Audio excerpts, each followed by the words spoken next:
Oh, I look like I know what I'm doing. Almost. Well, it's never stops me, does it? How the hell No, are you, handsome bugger? I'm good, thanks, mate. How are you? Oh, good. Is that your orifice? What? Is that your office? Yes, well, yeah, guest room, office, like a spare room. You never showed me that when I was there, you selfish bugger. No, yeah, and hardly ever come in here, to be fair, unless it's something like this that I need quiet space. Yeah. 'Cause the rest of it, Do you not the do your rest of the coaching house. stuff in there? Yeah, bits like I've got folders. Yeah, I've I've got got little folders. scrolling behind me of folders with stuff in there.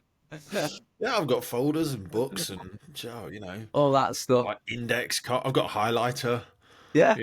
fucking hell, I've got it all. I've got a label I am maker. like I'm a dinosaur, mate. I'm old Just school. need shit to label, don't I? Yeah, yeah. Fuck me, you give me something to label, it's going to get dangerous.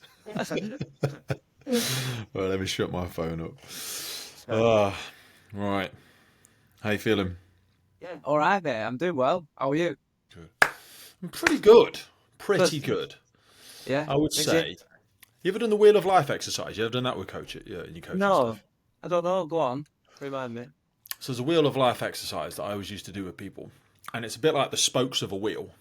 So you'd have finances, relationships, physical body, rest, well-being, intimate relationship, spiritual, and like you would measure where you think you are on all of the metrics.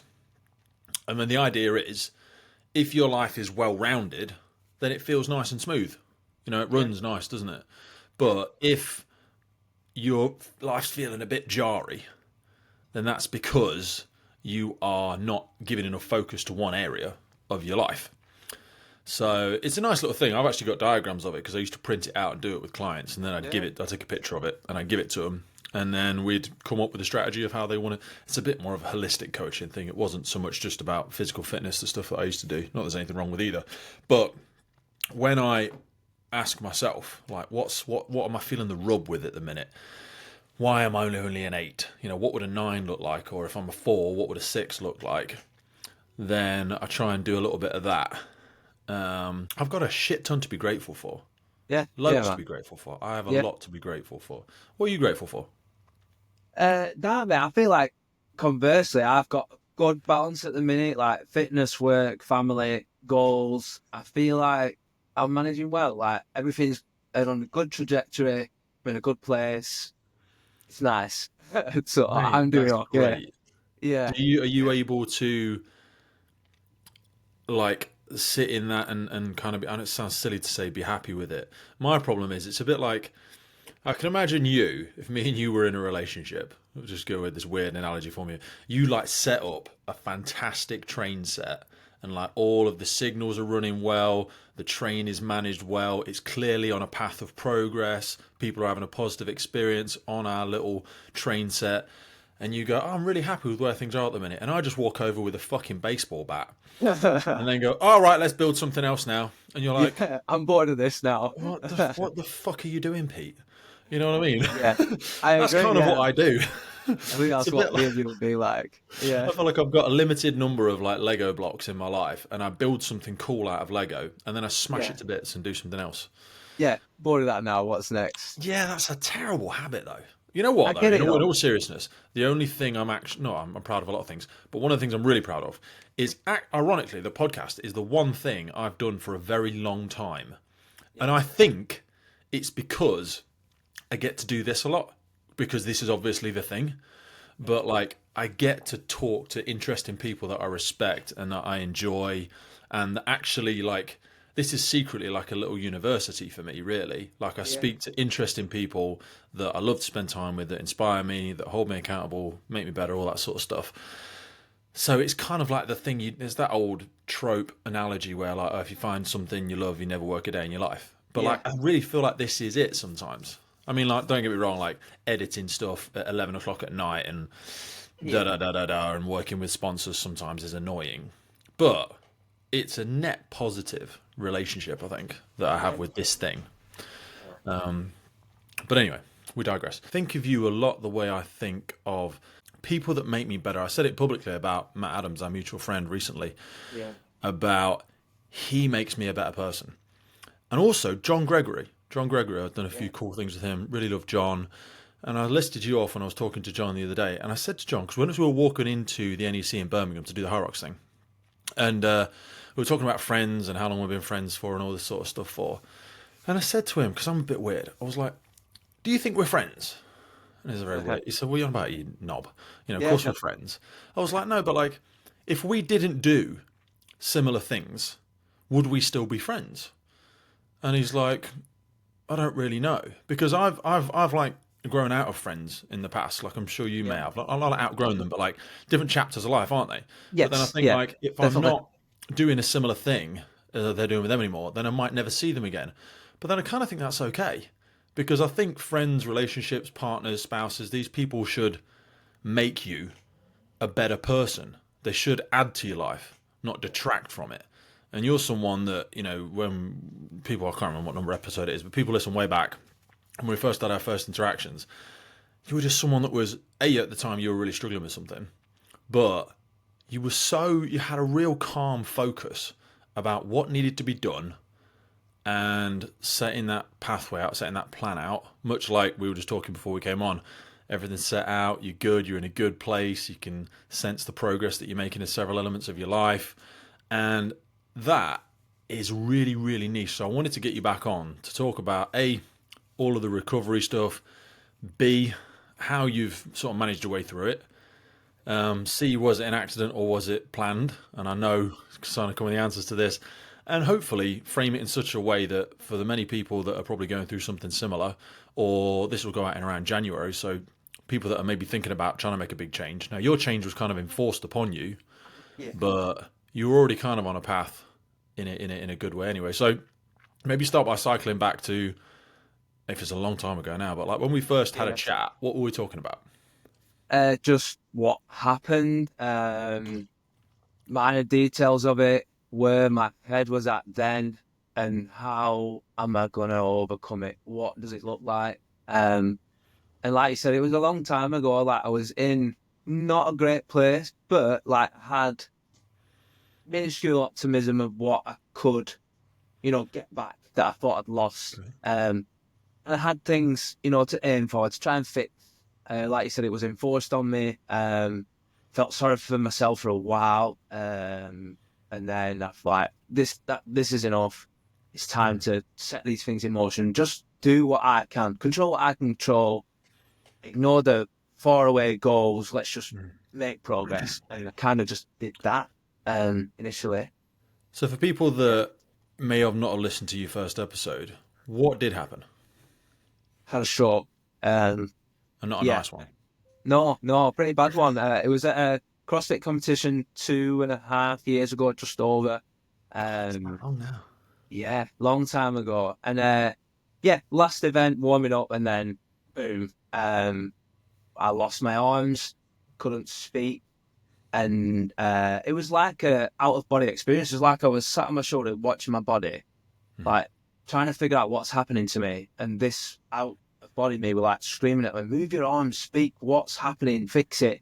And I couldn't do anything. And then luckily my mate came over. I could hear like my slurred speech. It was like harrowing, like really frightening. And like I said, my arms had gone. I was like, "What the heck? I'm dying. I'm dead. Like, can't do anything. What's wrong with me?" Blah blah. And yeah, my mate came over, realized something was really wrong, screamed for help, got me to one side, and then eventually paramedics came and said, "You've had a stroke," and whisked me off to Middlesbrough Hospital, and then loads of tests. Yeah, so that's kind of what happened and how fast it happened and scary it was. Yeah, What was your interpretation of what people are like when they have a stroke?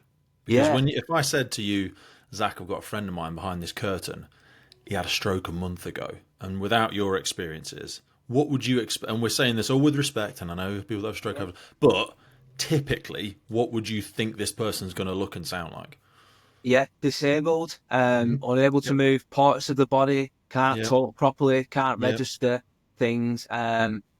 There's variations in there and how serious a stroke is, how young and fit you are when it happens. But yeah, your instant mind goes to, "I'm done. My Yeah. body is done." Yep.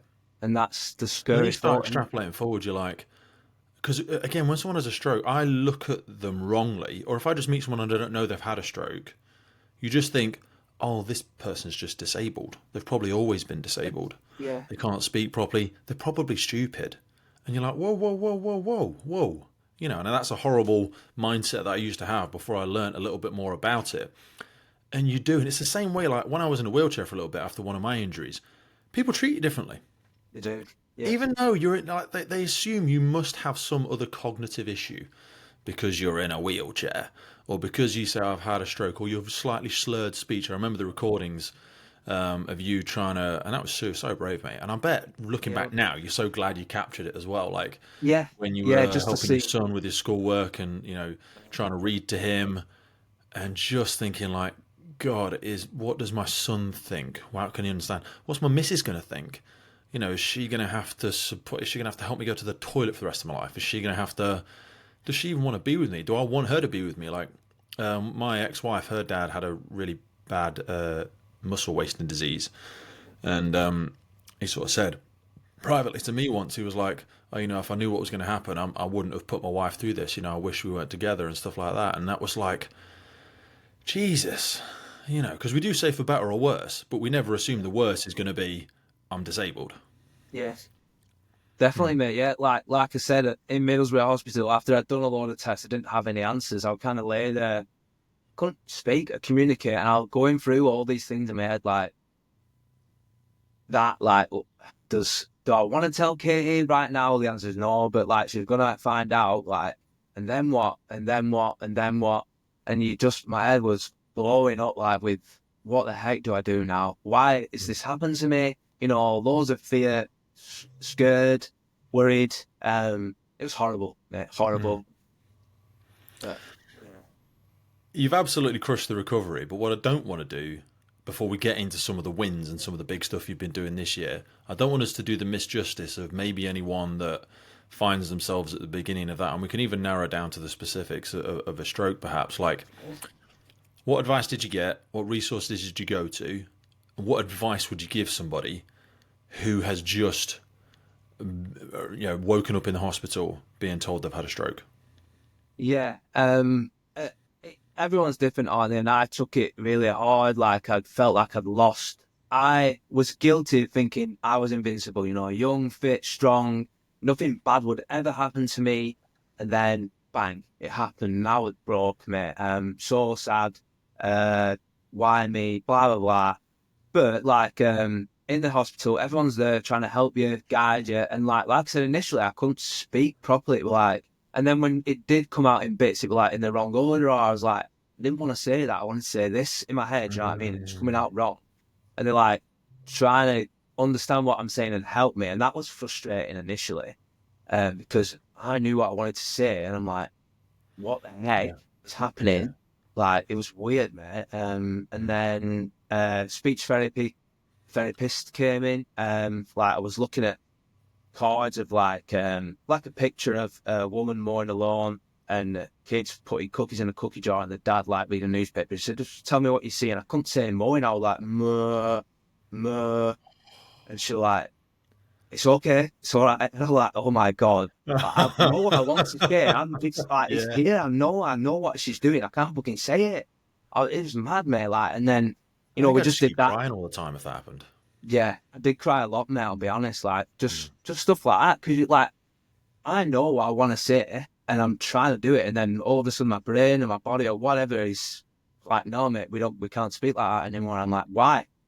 Yeah, I want it. I know, like, yeah, a day ago, I used to speak normal. It was so annoying, like frustrating. And yeah, a journey of that. And then, like I said, I had a lot of help with that. They were bringing cards, like small books, and then just started reading a little bit. And it slowly came back. Like there were lots of words that I just couldn't say, like mowing initially, or bigger words. And I started making a list of all them words. And I'm like, they're on the list to fix. One day, I'll they're get goal to them. But words. yeah. Every now and then, read, and then be aware. I like can't say that right. Write it down, whatever. That was my little But process. even that Yeah, systematic approach says a lot about you. I think without you even knowing it, Because like I'd probably just be super sporadic, and there's probably still things I wouldn't be able to say now. I don't know if that means I'm just avoiding hard work, but like where did this systematic approach to so many of the things that you do in life, was that always the case? Because you didn't always do CrossFit and all this sort of stuff. You used to play a lot No. of different sports.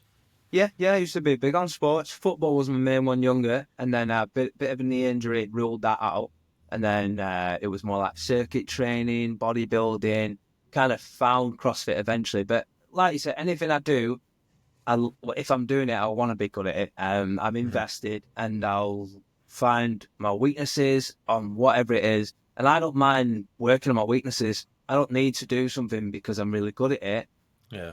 I like there'll be elements of like say CrossFit for example that I'm good at, and I'll do them now and again. But I'm happier working on my weaknesses. So then one day I'll be really good at what I'm trying to be good at. Like, and Mm. I don't mind spending time working on what I'm rubbish at. Like, and not many people can do that because it's not fun No. sometimes. Like, it's demoralizing sometimes. It's Yeah. humbling. But when you start seeing the little wins, the little progress, I'm addicted to that. I'm like, I've just fixed that weakness. I'm good at it now. Yeah, yeah, yeah. I like that. Yeah. And I can do that for as long as it takes.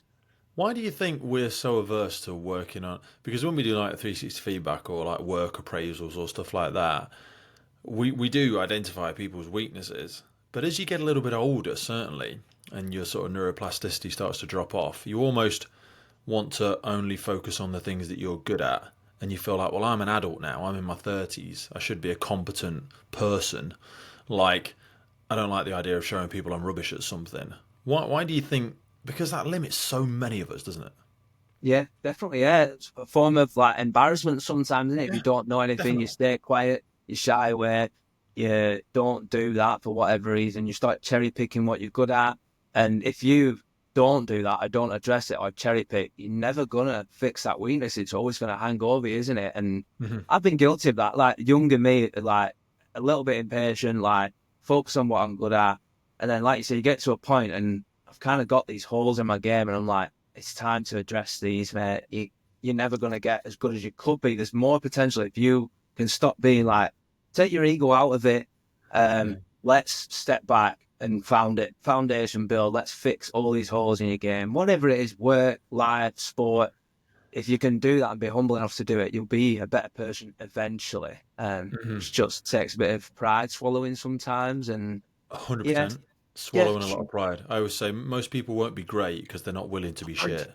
Because like whenever you yeah, start anything, you're going to be rubbish. And 100%. everyone will see you as being rubbish. I remember when I started training in the gym, very, very, very young. I used to go at like 11 at night because I could only lift the bar. Yeah, I didn't want to yeah, use the bench press when other people could see that I couldn't lift anything more than the bar. yeah, And I had to put the pad on the bar if I wanted to squat, and I had to do all these little things, that now I had to put my gloves on because my hands just really hurt, and I was like yeah. 12, and I shouldn't have been in there anyway. But, Yeah. we hide away from it until you think you're good enough to be out Yeah. there in the open. But yeah, I always wonder how much of us we leave, unaddressed, and how many marginal gains, certainly. Our podcasting was another thing for me. Like I'd focus so much on the physical aspects and me being a physically capable human being that actually I'd neglected all of the academic side. I'd neglected my ability as a communicator. Like what I'd hopefully think about the podcast now is like people don't really need to know anything about me, or they don't need to know that I'm any good at any kind of sport, which I'm not particularly, but I'm good at some things, because that's not what you're being measured on. And also, I realised that in work. Like, I think about this with firefighting. You and I and a number of our close friends actually are unnecessarily fit for the job. Now, I know Matt, again, is one of his most clipped quotes that he said recently in an episode. You can never be too fit for a job that can kill you. And I agree. Yeah. But isn't that also just singing into our echo chamber where we're like, oh yeah, I'm going to take 10 casualties out. You watch this. No, I don't even need the cylinder. I just got to hold my breath. You know what I mean? You're like, well, hang on a minute. Do you know what I mean? And also, it can become a little bit elitist. Yeah. So I try not to lean too much into my own personal preferences and like unconscious bias, and try and work on those areas. So when you'd started to work on some of the big setbacks, I think when you first came on, you just got an operational again. Is that right? I think so. Not first time, no. I think the second time I got my job back Okay. finally. But the first time I was still kind of like fighting for my job back. I was getting close, but there were like lots of hoops still to jump through. They didn't really.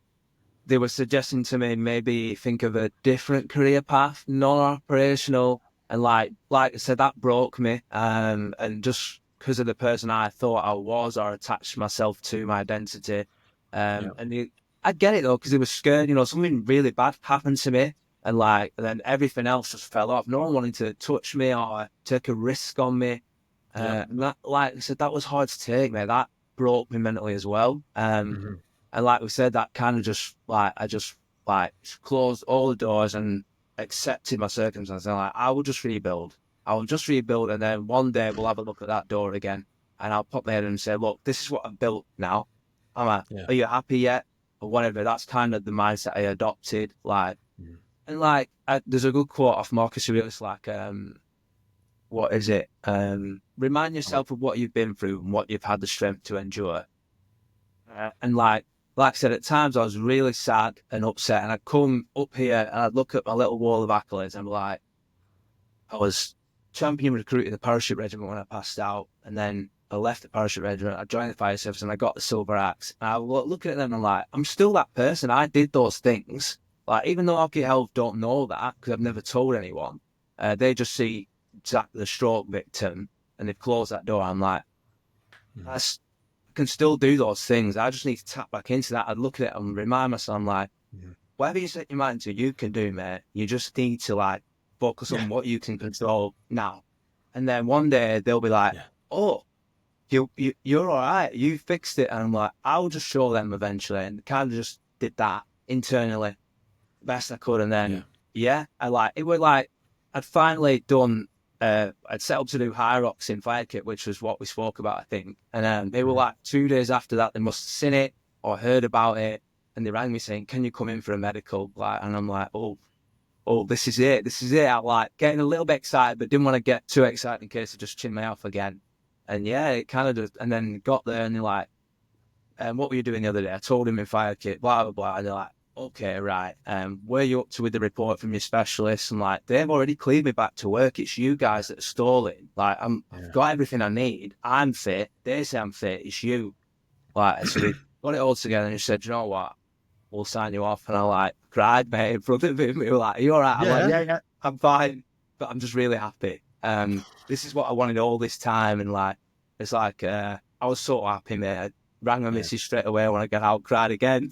Yeah. Yeah, yeah. And I like, it's kind of like over. I'm over the worst of it now. And I got my life back, so to speak. And Yeah. yeah, that was it. I love what you said there about, I think Goggins refers to it as the mental cookie jar, like reaching back into your mind and going, reminding yourself who the hell you are. You know, these things, these pieces of evidence of, well, I've done this and I've done this, and you know, those elements. It's not about resting on your laurels because, like, you're using those things to empower you forward. You're not one of those people that sits there and goes, "Oh, I used I to be did, an yeah, Olympic athlete 20 years yeah. ago," and they're like, "Yeah, but now you're a fat mess. Like, No, what's happened?" You know what I mean? You use those things as layers of paint, as like an undeniable evidence that you are who you say you are. yeah. And we all do need reminding about that at times It's because powerful, mate. Yeah, that imposter syndrome is so like the yeah, voice of the ego can just creep into their minds. Like, who do you think you are? You know what? Everyone knows it's bullshit. Who are you yeah, pretending to be? You're going to get found out. And you're yeah. like, whoa, whoa, whoa, whoa, whoa, whoa. We Yeah, never speak to other people like that. We're so horrible to ourselves, aren't we? I'm yeah. so horrible to myself. It's terrible. But so you got yourself back on the trucks. Oh, what I wanted to ask you there was, because I've had this with loads of my injuries, and it's sort of like the analogy that I'm thinking about with when you had your, trying to get back into the job and they weren't sure. We have a thing, and I would term the analogy under like a GP as a general practitioner. So they're giving you advice for the general populace. And when they say, oh, just rest, or just whatever, or what I want you to do is walk 10 meters a day, and you're like, like, okay, I appreciate you have to give advice way within the parameters that won't hurt anybody. But with respect, I'm not a normal person. And I'm sure lots of people say that. And we don't inherently try and say that with ego. No. But if we're saying, look, you're trying to give me advice so I can get back to normal. I never was normal. There's nothing wrong with being normal. I really don't want to be normal. I would like to perform at my highest possible abilities in a few areas of life. What's because I always think like when the general population get advice like that, I'm like, what's the Olympic athlete's advice? What advice are they getting from the specialist? What's the Premier League footballer on £1 million a week? What the advice they're being given? Can I have that advice, please? Because they can clearly do it, and I'm willing to be really, really super serious. And like when I snapped my tendon and my knee, I was like, step up and down on the bottom step backwards 20 times a day. And I was like, well, I'll do that 20 times every 2 hours, shall I? Or I'll do it till it hurts. And little things like that, you're like, doesn't matter how stupid or mundane it is. Tell me what would genuinely be the best thing to do. If you tell me I need to eat onions every 20 minutes, I'll do it. Yeah. You know, I'll do it. And you must eat them raw and they must be taken intravenously. I don't know. I don't care. I'll do it. Yeah, But yeah. most advice is given to general people. So how did you recover so quick? Yeah, that mate, there was a lot of advice given to me, like, and like you just said, like that were advice for the general population, a normal stroke survivor that hadn't done the things I'd done prior. Yeah. And like you said, I'm aware of what my capabilities are. They're not, unfortunately, and I can't show them that. They only see stroke victim and like what's best to keep me They get the safe. stroke victim template out and go, this is Yeah. what you do as a stroke Yeah. victim. Yeah, yeah. And that was, like I said, really hard to take and accept. I'm having all these naysayers or people advising me not to do strenuous things like just be thankful you're still alive, all that stuff. And I'm like, but you don't know who I am, what makes me tick and what I'm capable of. Like Yeah. I do, and I want to tap back into that. So it was like, obviously early doors, I took some advice. I really like slowed down. I started rebuilding slowly. I had a heart monitor on my chest, one on my wrist, and I watched it like an absolute hog. Doing low level cardio, and like I said, doing that, that give me some confidence when I finish my session. I'm like, I didn't have a stroke. I'm still okay. Like that was early doors, like I said, but like at every session, I was like, oh, okay, yeah. And then Yeah. I get home and plan my next session, and then like I said, like months went by doing that, and I get some tests, and I get a little bit of like, you're doing really well. The tests are going well. It wasn't anything I'd done wrong. It was finally found that it was a birth defect. So again, nothing I'd done wrong. I'm just really unlucky. Birth defect combined with a few small blood clots in my system from somewhere, and like I over caffeinated that day, so I wired my system. I forced these blood clots through the hole. It's like the perfect storm. So like it wasn't that I was like, um, what's the word? It wasn't like I was an elderly person or I had Yeah. like a bad. I did have a bad stroke or a stroke. Um, can't remember where I'm going with this. Sorry. That's all Um, right. So you couldn't think it wasn't like this was a progressive problem that has been recognized over time and you had a chronic condition and you yeah, just pushed it yeah, too far. It that's wasn't a not right. chronic Yeah, thing. This was just an abstract fluke. The yeah, holes aligned accidentally and then the accident slotted right through the middle. I always think of that with like accidents that happen at work. Like, yeah, if one accident happens, or if one person misses a check, it's probably okay because there's a few other backstops that will get picked up. But if all the holes line up, then it's like, ah. And in this particular scenario, all of the holes lined up for you, yeah, yeah. and that accident fell straight through the middle of it and really, really hit you in the worst spot. How did you manage to convince your missus of the things you were doing? Because like I always think this is the hardest thing, mate, isn't it? It's the people closest to us. Because I Yes. can come back from the doctors as I have done many times and go, oh, the doctor says this, but I'm going to do that. Yeah. You know, It's the exactly what I prescription do says take every one a day, time. but I'm going to take two a day. And Yeah. they're like, why are you going to do that, babe? Like, what are you doing? Why don't you listen to the experts? And I say that with genuine respect. They're far Yeah. more qualified than me. But like when you started to push the envelope, how did you sort of mediate that with the people close to you, with your family, with your missus, with your son? I'm sure he didn't question it too much because again, he wouldn't know, he's very young. Yeah. But do you know what I mean? When she's saying, "Babe, is it worth it? I mean, why do you need to do it? I get it. You're going to get your job back. Like, okay, you've got your Yeah. job back now. Why do we need to push it?" Do you know what I mean? yeah. How did you factor that in, or was she just ride or die, or No, no, it was really hard at first, as you say. Like I'd get this advice of GPs off people, and she'd be like, "Just stick with that." But like you just said, we tailor that advice to suit us and our capabilities and what we know we can do with it. Mm. So we do like take that advice with a pinch of salt and add something to it to best suit us. And like that was she. Secret workouts, Yeah, secret cardio? yeah. I've Which is always been awesome. like that. I've always been like that. Katie knows that.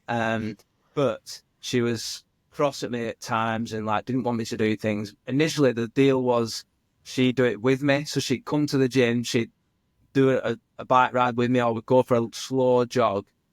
So she could keep her beady eyes on me. You know what I mean? She Yeah, didn't want me to go out on my own. Um, and that was our initial deal. And then I yeah. got a bit too good for that. I like, I'm fine now. Keep up, Like, bitch. Come on. yeah, It's I'm just bored of that basic. now. I want a bit more. So I want to go on faster runs. I don't need you like watching me and Yeah, following me. And like again, we had another little mini argument say. 'Cause she's scared, like something bad really happened to me. We didn't have all the answers still initially.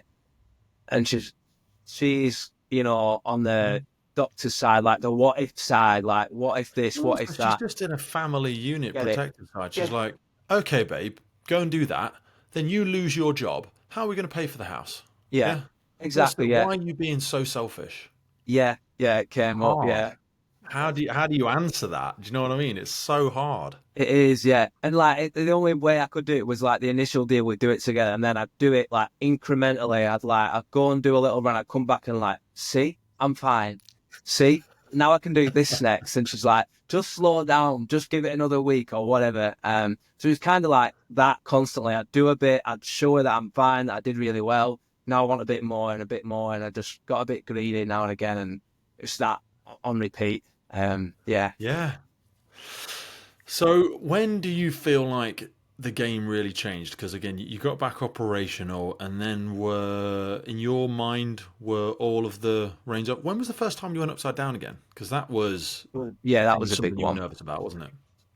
Yeah, yeah, because my initial prognosis was that I'd nicked my carotid artery by hyperextending it, which upside down again, what caffeine wired system, so you're under pressure, and then I've gone upside down and really restricted it. So that was the initial prognosis, but it was disputed. But that's kind of what I left with. And I'm like, oh shit. Mm. And then like it instilled that fear of being upside down again. So I said on my goals, I think I wrote 6 months of no upside down or 2 a year. So 6 to 12 months, no upside down. And like we said, I got to the 6 month point, I started feeling decent, like good, everything coming back. I'm in a good place. I'm not like full lifting capacity yet, because again, I was a little bit scared to put my system under that amount of pressure. So I was like 70% lifts, cardio better than it was before because I've been hammering it. And then just the upside down thing niggling away, and I was very scared still. Mm. Yeah, and that like I didn't do it. To be fair, I think I stuck to about 8, 9, 10 months, and I had another test. Because that was the initial prognosis, but it was disputed, and then finally I had like 3 bubble echoes on my heart, Yeah. where the first one was inconclusive. Like they said, a couple of bubbles might have passed through. The second one, similar, like less than 10 bubbles or something. So I had a third one, like a Withenshaw Hospital in Manchester, heart specialist player, and they wired me up, and we did it a few times. And like, we can pretty much say there's a hole. It's very small, like really small, but there's a hole in your heart. It wasn't the carotid artery, it was a hole in the heart. We can pretty much give you that. And that was like, oh, that was a little win for Mm. me in a way. I was Yeah. like, so it wasn't going upside down. It Mm. wasn't my carotid artery. It wasn't anything to do with that. So that was like, then I started like trying to get rid of the fear upside down. Like, Zach, it wasn't anything to do with going upside down. So then I started implementing it in my training. Just bits like a few handstand push-ups initially in a workout with some skipping. And again, I'd finish the workout and I'd be like, I'm still alive. I'm all Yeah. right.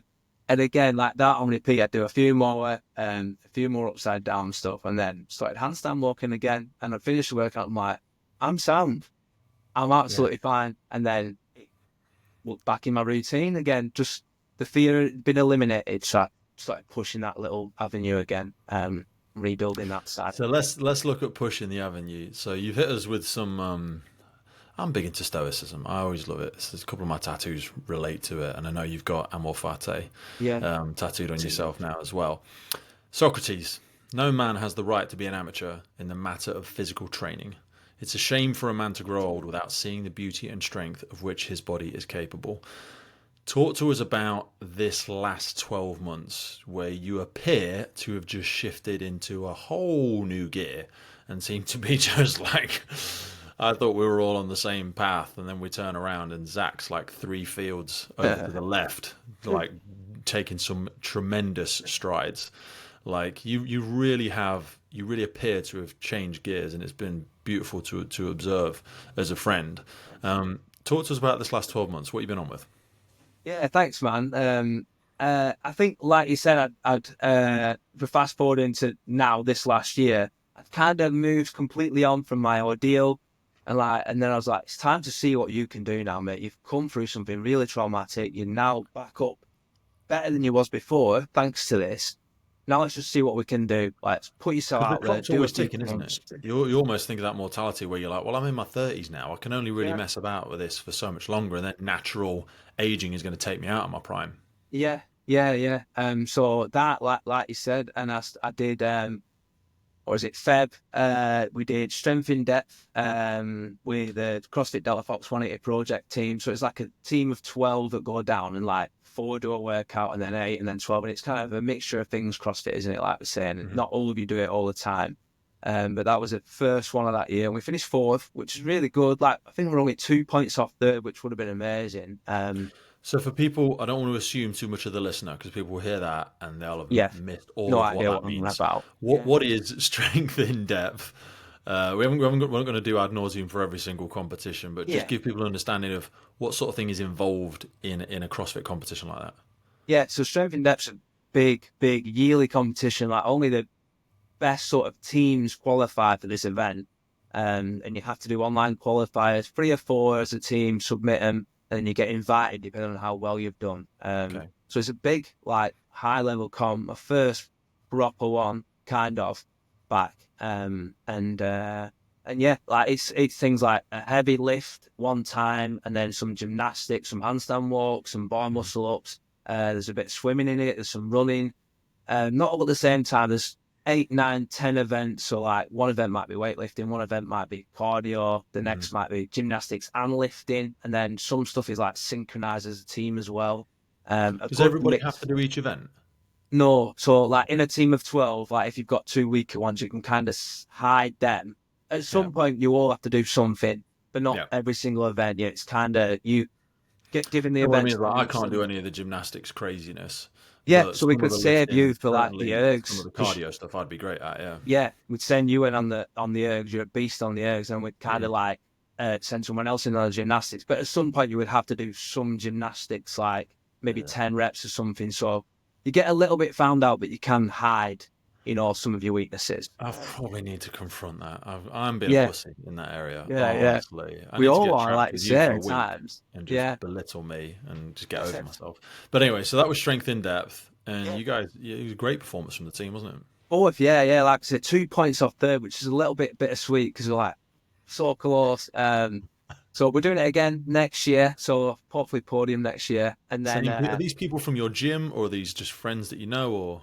oh yeah, people from the gym, mainly coaches and a few of the better athletes at our gym. Okay. They did it last year, yeah. And then after that was with yourself, Saudi Arabia, toughest firefighter alive with the Yes. yes, yeah, Was that UK that fire was team. only of your second firefighter challenge competition, was it, or was it Yeah, your only third? my second one really. And like I said, you and Matt and Kush and Helena, like, it's your baby in it. You train it all the time and you're amazing at it. And I like, to be fair, like, CrossFit does translate 100%. And Yeah. like, because I'm good at CrossFit, I will be good at things like that. But it's a bit more of a niche. Like, probably need to, if I'm going to do it, I need to spend a bit more time with the hammer, with the hauling, like, just fine tune those things. And I could do a little bit better. But it I was almost such, think it's not a big enough thing to master it though. Like when I've had conversations with Jared Johnson, who you met from America, the USA.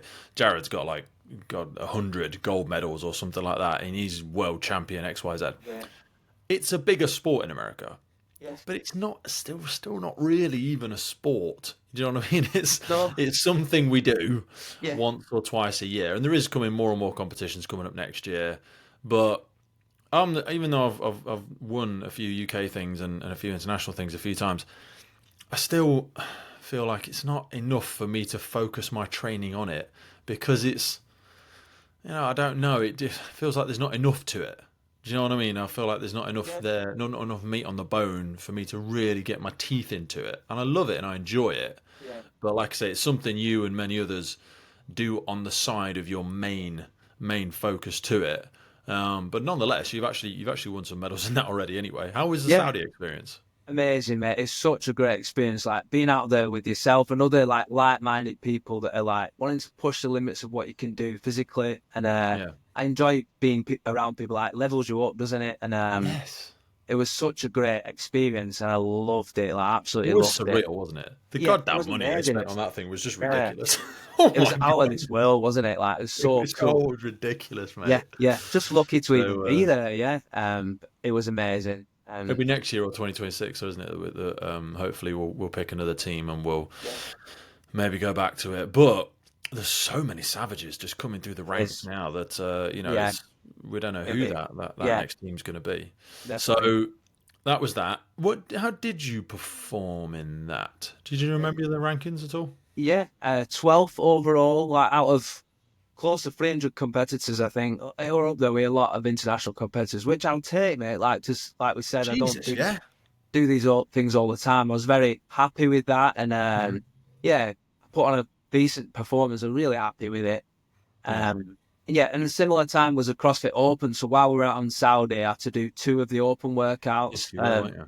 So did them out there, and then when I got back, I had the last one to do. Did that, sent them off. The CrossFit Open, similar to like strength in depth, you do online qualifiers and then you submit them. They get judged, and then you get given a place. And I got in that top 3% in the world, which is again great. Like really happy with that, and it qualified me for Yeah, the quarterfinals. Yeah, yeah, yeah. it's massive. Yeah, buzzing with that. And again, I've done it for 4 years now, the Open, and I've slowly been increasing each time. And that's my best performance. So really happy with that. Qualified for the quarterfinals, but I was ruled out of the quarterfinals because I had the PFO procedure at similar Oh, time, like 2 weeks before it. So the small hole in my heart, they were going to try and close it. So it kind of ruled me out of the CrossFit quarterfinals, which is fine. Like because I knew about it, I was fine with accepting that's just how it goes, kind of thing.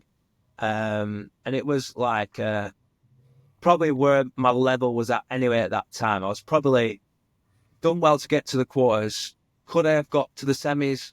Maybe not. Like it'd have been tight. Depends on the workouts.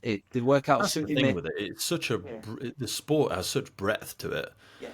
that and I think there was a big frustration with a lot of athletes. Was it last year when there was many athletes that got through to the actual CrossFit Open, or the CrossFit Championships, where loads of them bombed out after like day one. Yeah. What happened there? Just and I've probably described that terribly. And again, Yeah. we're saying No. with respect because lots of them are very fit, but there was Yeah. something around the selection criteria for that year that made it weird. Yeah, there was like a dumbbell box step ups, I think it was, on one of the online workouts, and loads of like elite athletes got a load of no reps given to them and didn't make it. For whatever reason, like these standards were slightly different. And like you said, a lot of people that might not have got through. And that can happen with online qualifiers, unfortunately. Yeah. I think there was a lot of complaints from it, and that hopefully next year they will be better for those elite athletes. But yeah, it happened, and Mhm. that's what can happen in CrossFit, unfortunately, because it's so like you said, there's so much breadth to it. You can't be a master of one or two. You need to be really good at everything. Which is hard, isn't it? Spinning Yeah. plates, like trying to get good at everything. But it's what keeps me doing it because I like that. So after that element, so missing out on that due to the upcoming surgery, what was the Yeah. outcome of the surgery? Uh, Unsuccessful. So we kind of discussed the hole's tiny, so small, and she'd actually gone in my femoral artery. I was sedated, so I was awake, like while she was doing it. I could see my foreign chambers of my heart on the screen, like beating away, and she was in there prodding around. after about 10 minutes, she apologised to me. Said, "Can't find this hole, Zac. I'm sorry." And I said, "Can't." Yeah, I said, "It kind of is what it is." Like, don't get me wrong, I kind of preempted this because we knew it was so small. They wanted to do the procedure anyway because I was young and I'd had a stroke. They were like, "We want to try and close this hole, but it's tiny, might be unsuccessful." So I was given that information already. So I was more than fine with it. And so she come out, stitched me up. It was a case of just waiting for the artery stitches to heal because he'd gone in like my main artery. I couldn't just go straight back to training. I had to give that like 2 weeks. I think she said 4 weeks, but like we said before, I kind of half everything they say. Calibrated that. Yeah. So maybe tomorrow-ish then. Like Yeah. tomorrow night. Not tomorrow morning, tomorrow Yeah. night. Tailor it to me. But I didn't go straight back to lifting again. It was cardio for a bit and then slowly build my lifting back in. So minor setback, really. In the grand scheme of things, compared to what I've been through, it was only minor. And in a good way, like, because they couldn't do anything. She said it could be that the hole's tiny or there's a flap over it, say, and we just can't expose it. So was what it was. But it was good in a way that I just stay on clopidogrel, blood thinners to prevent clots. And she said, on then, it won't happen again. Less than 2%, touch wood. And that was good news for me. I took it well. I like, sound perfect. As soon as this stitch is healed, back on it, kind of thing. And that's what I did. And then, like I said, slowly rebuilt it. Minor compared to the stroke initially. So I was already had the tools I needed to fix and get back quickly this time, which I did. And that took me to like, what was next? Then I spent like 3 months rebuilding, but I was fine, like I said, cardio wise, and then it was more of a strength cycle. So let's see what I can do strength wise, because that in CrossFit terms, like I'm a good runner, I'm fit, I'm able to suffer for 10-20 minutes at high heart rate workload, but my strength is lacking. I need to kind of address that. If I'm going to do what I want to do in the CrossFit space, I need to add some kilos to my lift. So that was kind of my 3-month goal. And PB, my clean and jerk, snatch, and front squat, which is what I was focusing on because, again, there's more weaker elements for me in the CrossFit space, which was great. And then it was June time, World Firefighter Challenge. And it's always around my birthday. Where did that come from? Because I was surprised to see you go and do that.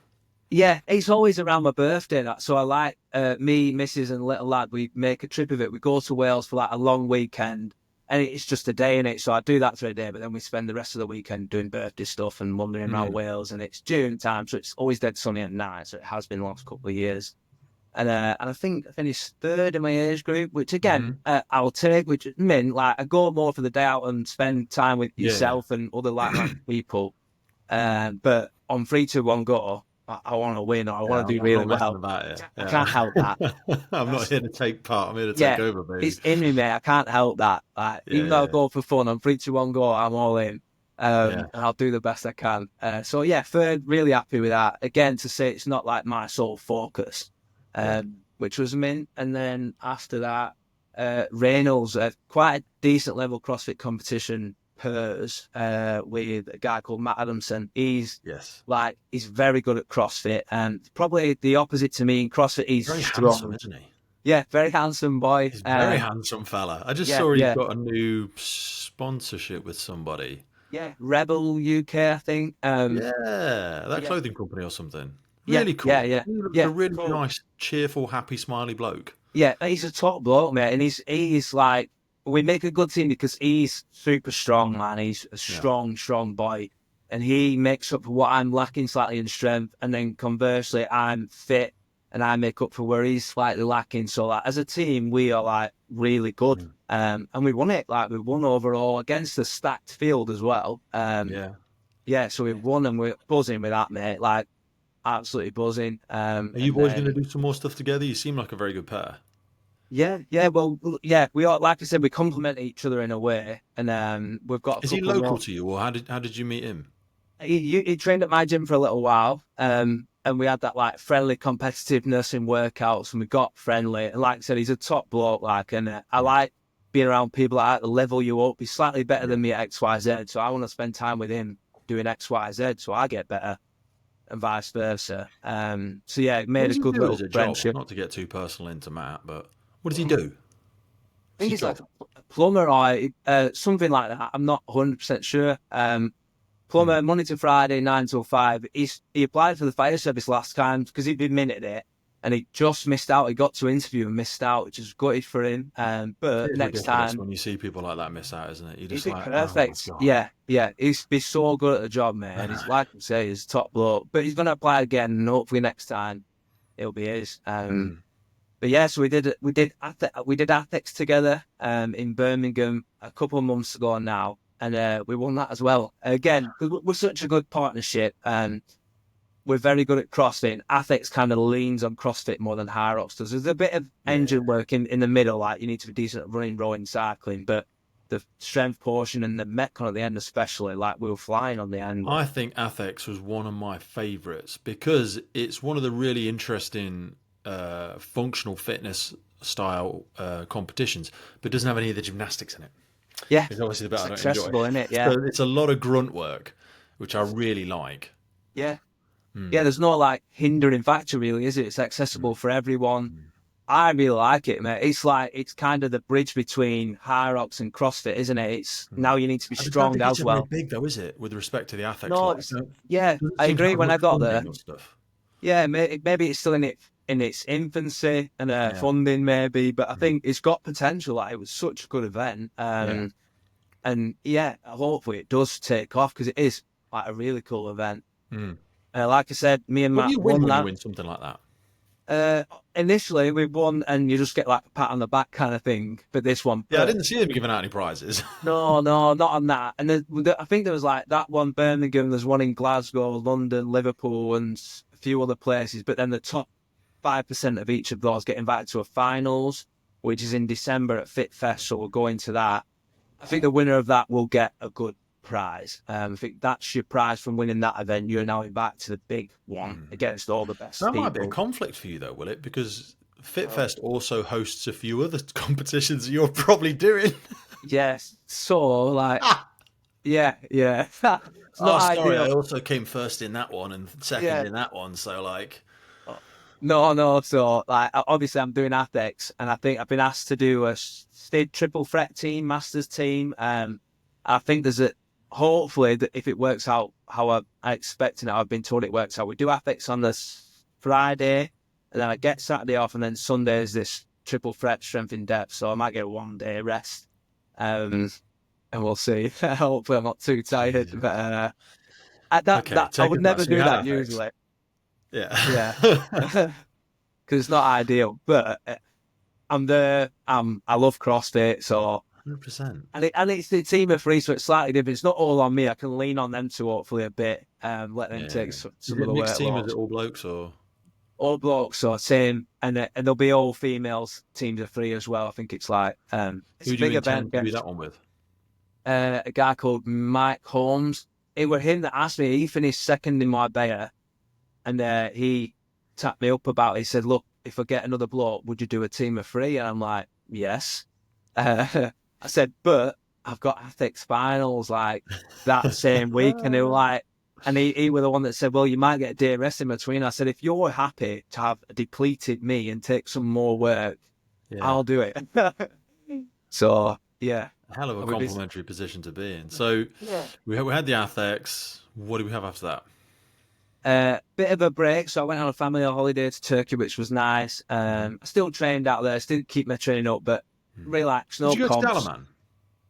No, where did I go? It was close to Dalaman. Can't remember the name. Yeah, because I came back only a week or so ago, and I was saying to my missus when I was out there, I was like, I think this is where Zac went, but I couldn't remember. But anyway. I think I'd spent a day there because it wasn't far from where I was. Mm. Hopefully the name comes back to me. I can't remember, but yeah, it was a nice time. Good weather, and I had more bigger championships in the pipeline, so it was nice to be abroad in heat. I did a bit of swimming, running, kind of like had that goal coming Bit of up. And I'm like, conditioning, yeah.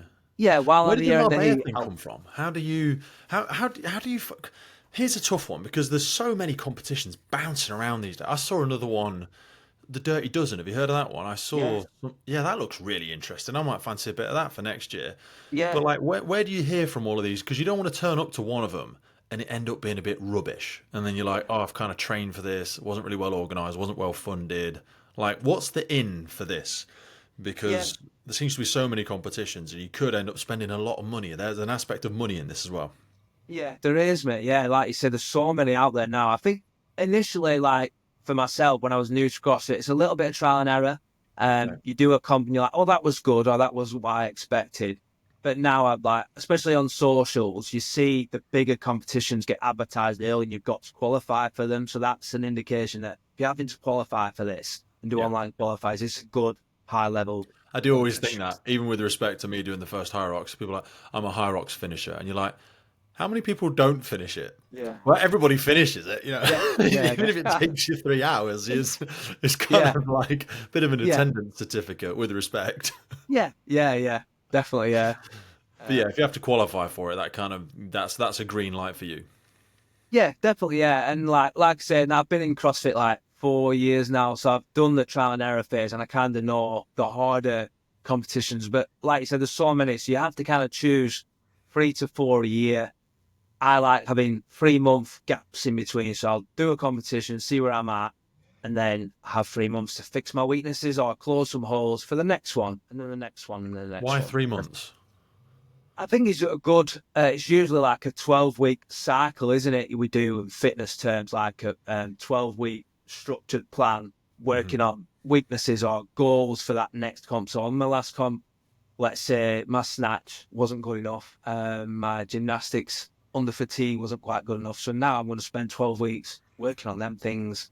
So next time I can retest. You know that kind of So how do you develop a process. program for that? Initially, like I said, when I first started CrossFit, it was a class program and I followed that, and it's really good to get you from like foundation level up to good, like RX intermediate, and then after that, I kind of used the program and had my eyes on like team training, JST, CrossFit itself, and I'd look at what the programming and take, what I'm bad at. So like I'm gonna have that, that, and that. I'm bad at all them things, and like I said before, I don't mind working on what I'm rubbish at Hmm. because I need to, because that's what I want to do. So one day I'm going to be really good. So I Hmm. kind of just did that for like a year. And then this July, I had a fully invested in team training programming. Okay. Like I said, I had my eye on them for a while. Very good programming. They recently sent 2 people to the games. And Will Kane is kind of a big part of it. He won Marbella last year and he got to the games in the my age category. So So there's what does their programming look like? Because again, people will look at this and they'll go, well, when you think about development or performance, you can go faster, or you can do the same thing in a shorter time. You can do the same thing for longer at a certain level. You obviously lifting, you can get progressively stronger, but stagnating is a very difficult thing for people to move past. And then I'm just going to do the same German volume training. I'm just going to do the same 10-10 block that I did before, but I don't seem to be making any progress. And the problem with the body is whatever load you place on it, it can adapt to it so well. So do you have a standard 2 or 3 like strength programs that you run through, or if I like wanted to increase my VO2 max or my endurance or whatever, like I know it's difficult to try and ask you to articulate one of them, but like maybe start with strength. But you said you worked on your snatch, like what would that look like? Yeah, yeah. Team training offer like all different ones depending on your goals. Like they have a strength specific one, engine specific, gymnastic specific. I'm on the CrossFit signature one, like competitive CrossFit athlete. So it's a mixture of all of them. But like when I was doing just strength, like you say, it was front squats minimum once a week, percentages, and it'd be jerks off the blocks, jerks off the rack, pulling off, jerks after front squats, see it on the fatigue, and then snatch work could be like heavy snatch pulls, dialing in my technique on the heavier bottom half of the snatch and then top half of the snatch. You break it all down, don't you, into sections, Mhm. and then overhead squat, the last part of the snatch. And it was just, if you do that consistently, I think the big one is like you're not jumping from program to program. If you're going to pick one, pick a good one and just stick at it for 12 weeks consistently. It's hard to do if you don't see Yeah, it is progress hard. straight away because that's the When thing I get that into a program, though, sometimes I worry that the person doesn't know enough about where I'm currently at, and yeah, they sometimes do you ever start a program and you're like, oh God, I feel like I haven't done enough in that workout, but it says that's all I need to do. yeah, it's How do you happened to me discipline often. yourself to Yeah, that? especially like you said. Yeah, I'm better at it now. Like I'm on a structured program now, but before I'd do the class program and I'd be like, I need to do another session now because that wasn't Yeah. enough. But you can overtrain as well, can't you? And again, a little bit of trial and error, and learning about yourself and what works. That takes time, doesn't it? Like I've done that now. I've done that phase where I'm like, I've overtrained and I've worked on stuff so much that I'm not getting any better and I Yeah. plateaued and I've kind of learned those lessons. And then, like I said, I started to plateau. I've done the best I could do. And I'm like, right, I need some proper good programming. I'll just follow it. And it's working for me. It is because I'm just consistently doing it. Like I'm kind of taking my mind out of it. Don't get me wrong, I'm flexible with it. So I still, if I'm at work, I have to move the days around because on shift's a bit different in Yeah. it. We only get an hour we can turn out, so I kind of move my day around so it's a 40-minute session when I'm at work, and if I turn out, it's not going to be detrimental kind of thing. So there How is do you know when still, you overtrained? You said you felt like you'd overtrained in the past. What would that feel like if you tried to try and describe it yeah, to somebody? Because I don't know when enough is enough sometimes, even though I've done it for God knows how long. Because there's also, yeah, like you say, it's that thing in my head where I feel like lazy. I feel like, well, I'm not really even that knackered today, and yeah, today's supposed to be a rest day, so maybe I'll just go and do a recovery workout, and I'll just spin on a bike for an hour, and then you go, but that's just junk training. That's junk. You're losing capability here. You're taking, energy out of the bucket for no real return on investment. But of course, I say, oh, but there is a return on investment because I'm still getting fitter. Yeah, but you're not though. Like how do you know when you've overtrained? How do you know when enough is enough? I think it's hard, isn't it? Like you say, it is hard to identify, but you'll get indicators. So like you'll feel fatigued going to the gym, or you'll wake up sore and tired, and you start losing motivation to train. And then when you are at the gym, percentage stuff that should feel good doesn't feel good. You're Okay. doing your lifts, and you're like, this feels heavier than it should. Yeah. You're training on fatigue. Everything feels heavier. Your body isn't doing what it usually does. When you feel good, when you're firing, things feel lighter. Things are moving slick. And Mm. if you're not feeling like that, you're probably training on fatigue. Okay. And that's a good indicator. So Yeah, typically in a week, how many sessions do you think you do? 6 a week. Sometimes Six seven. sessions or 6 days? 6 days. Well, yeah, 6 sessions, 6 days. They're like 90-minute sessions now. That I Okay. do. So it's like a long session, which might have like 2 or 3 workouts in one session. Do you know what I mean? Hmm. So if I wanted to split it up 45 minutes to an hour and then do another one later, I could do. But with school run, Hmm. I've got 9 till 3 window to get all my stuff in. So I do my 90 minutes, 2 hour session, everything in there. So I'll do part of it, have a little rest, drink, eat a banana, and then I'll do the second part or whatever it is. But when I'm at the gym, I'm staying at the gym till I'm done, and then I go home, stretch, I ice bath, and then eat, shower, time to get little lad from school, kind of thing. Hmm. So it could And be when you look split at some up. of these pro athletes and they look like they're training twice a day every day, what's going on there? Say again, the first bit. Sorry, you broke up. When you see some of these pro athletes and they look like they're training twice a day every day, they're probably not, but like twice a day, 6 days a week. What's Yeah, going on there? I think some of the pros, mate, are like some of them are, and they're able to do that because that's the full time job. Um, so they've got that time. So Yeah, but even if they've got that time, surely they've got to be fatiguing. They've got to be overtraining, unless they're yeah, all taking some serious substances that help their body recover quicker than anybody else's. I mean, yeah, we're not going to get into that conversation as such, although it does raise itself in professional sport quite a lot at the minute.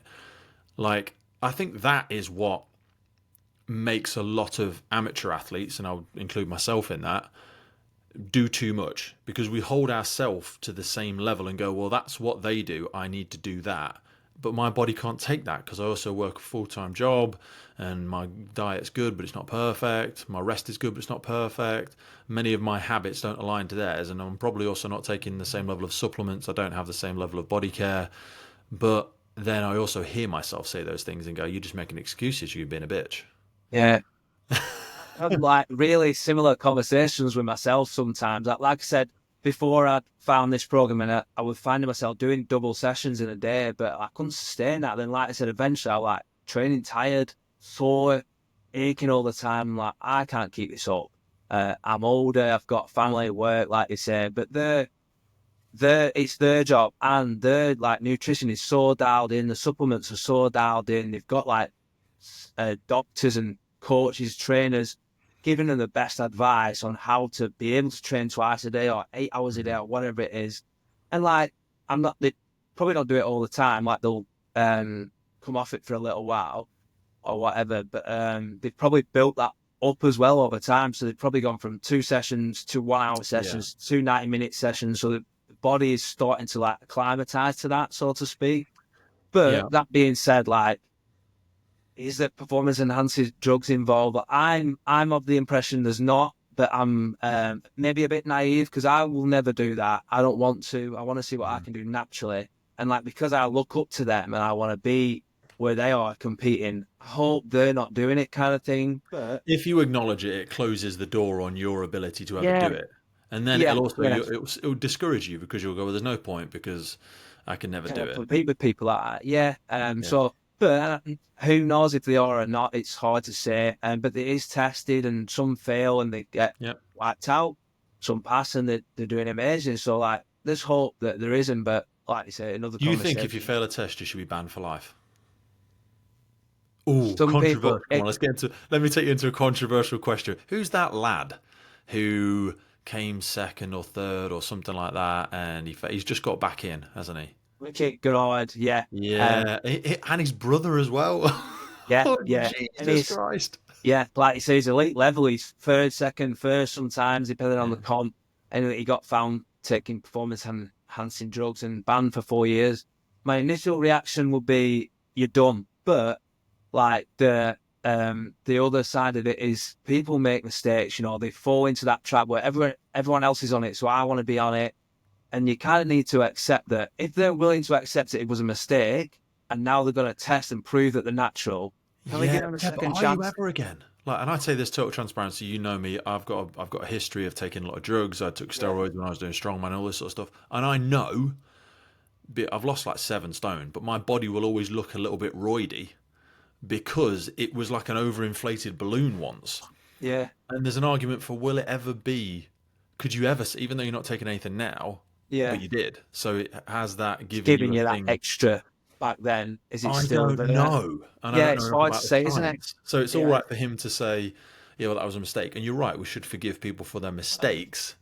But have you still got an advantage? I don't know enough about the science. I really don't know. He No, might have a same, yeah. disadvantage because he's like my testosterone stores are smashed, and like I've had issues with all sorts of physical problems because my Yeah. testosterone's ruined. But I don't know. You know, some people Yeah. are like, "No, that's it. You're done. You cheated. You're a liar. Game over forever." Yeah. But I really don't know. But obviously he's back, so Yeah. that's the way the And rules are. thriving, doing amazing, yeah. Some And it people is hate him though, don't tested, they? so Some people hate him. They're just like just they don't even do, yeah. acknowledge him at Some people have that competitions. mindset that once a cheat, always a cheat. I But like know. he'd had 4 years out, hadn't he? So he's paid a price. Yeah. Can we forgive him now? I'm kind of like on the fence. Sometimes like, no, you're done. But other times like, no, if you can prove you're clean now and As you're long as still you don't very win. good. Yeah, no, if he wins, great. Like it's up to Oh him. well, mate. If he wins, though, that's the problem. If he wins, Yeah, no there's one will still other ever give it people to in there. him. They'll just go, "Oh well, yeah, because of that." It's almost like it's always going to be a hollow victory now. I feel.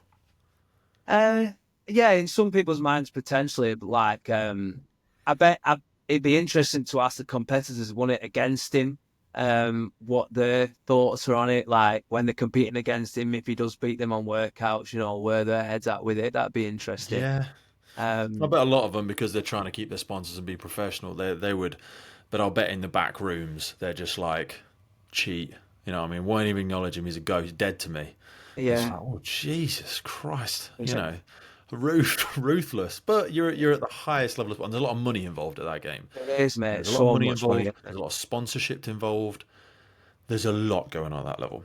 Yeah, Um, there is. I interrupted you. So we were talking about a 12-week strength cycle as an example, or a 12-week. Yeah, Did you say team training app is what you used?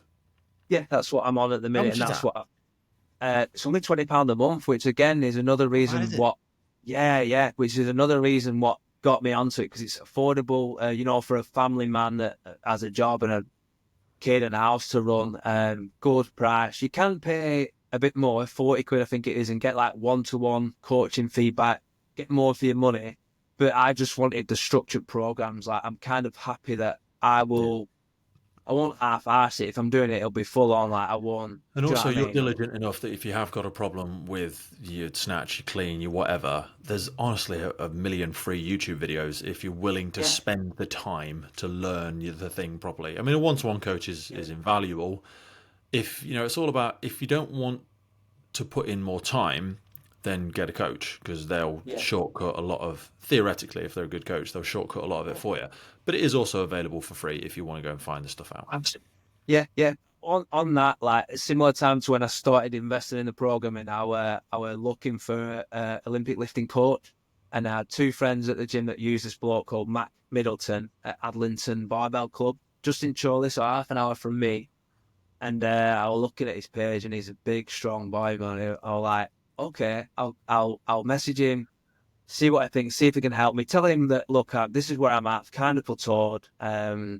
I want to break through this plateau. I think you're the man. Can we come and do a session? So I've seen him once fortnightly now because otherwise it gets too expensive. But I see Yeah, him fortnightly for snatch and clean and jerk. It's working. good. Slowly. Obviously working. You've had Yeah, some big strength gains. I have. But yeah, and it's never gonna be like instant. Like you kind of have to accept that it's a path I'm on now. So I've sought this guy's help, Mac, and he's so good. Like, but he's aware, and I'm aware that it's not going to be overnight. We have to reset my snatch starting position, some fine tuning because I'm not the most mobile, but I'm I was about stretching to it. say, is there just some physical limitations for certain people? In like I had to work on my wrist and lat mobility for ages just to get in that front rack position because I'd always squatted like that when I was front Yes. squatting as a strongman. I'd never had to Yeah. get into that sort of inverted position, and that just like you say, physical range of movement and mobility for people can be a massive blocker. Yeah, and it was for me. Like my first year of CrossFit, like you said, I couldn't hardly catch the ball like that. So then the other me was like, you need to fix this, mate. So I've ever like for the last 3 years now, I stretch every day, mainly focusing on lats, hips, so I can get in those positions. And it is like I said, it's been 3 years. It's paying off now that I did it all them years ago. Whereas like 6 months, a year, minimal progress, still in pain in that position. But 2.5 years, 3 years down the line, I'm like, oh, I can actually get up here now, kind of thing. And I'm Yeah. I can get up there fine, but then it's catching it again. If I'm trying to do repeated reps, yeah, catching 100, 110, 120 kilos from above the head back into that front rack position, I just keep smashing my yeah. goddamn collarbone. It's so annoying. I'm just done with I it. I'm bet, bored. yeah. And I know I'm Yeah, doing something yeah, wrong. I've got big enough shoulders to catch it on. I'm just catching it wrong. yeah, yeah. And And I'm probably don't if you have enough do patience catch it for that. wrong, yeah, if you are catching it wrong, it hurts, doesn't It it? Or hurts. you can't, Fuck yeah, yes. it hurts. You can't quite do as much as often, and it kind of is mobility like technique as well. So when it's coming down, you kind of need to move your body down with it as well and give it a little cushion. Yeah, Minor bounce it, things yeah. will help. Yeah, yeah, yeah. But it's minor things in it, and they all add up. Who's the guy? Who's the sunny guy on social media? What's his name? Oh, Sonny Webster, Olympic lifter, Yeah, mate, he's he's a very beast. impressive. He Wow, yeah, doesn't he's very good. look very strong, does he? But he is so No. strong. So strong, mate. I think he clean and jerk like 180, 190. No, it's massive, isn't it? Ridiculous. But like, he's so fluid with that bar.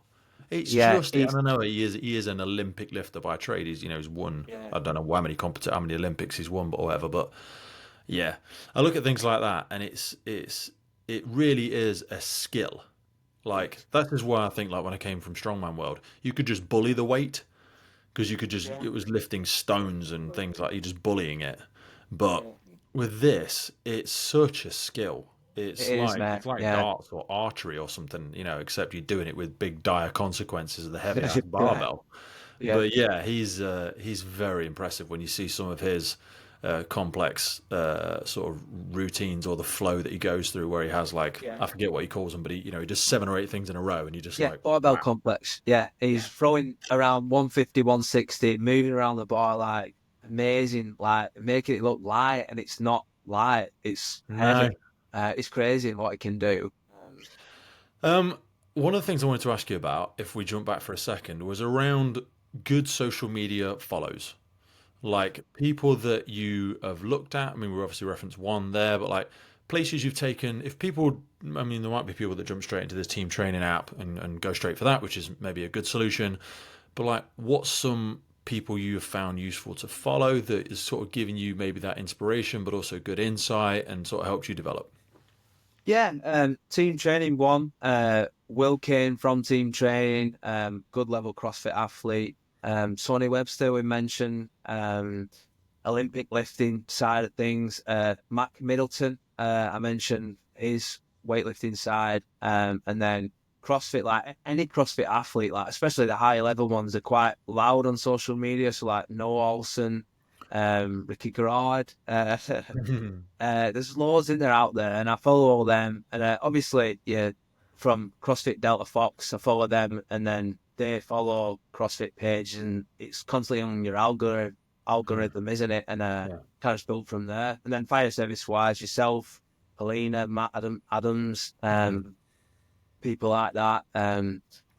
Yeah. Have you ever thought of doing any sponsorships or partnerships with people? I'm astonished you haven't, because it also led me. I wanted to ask you about what's the emergency services version of CrossFit you were looking at? Oh yeah, like we were looking at doing strength in depth with a fire service team.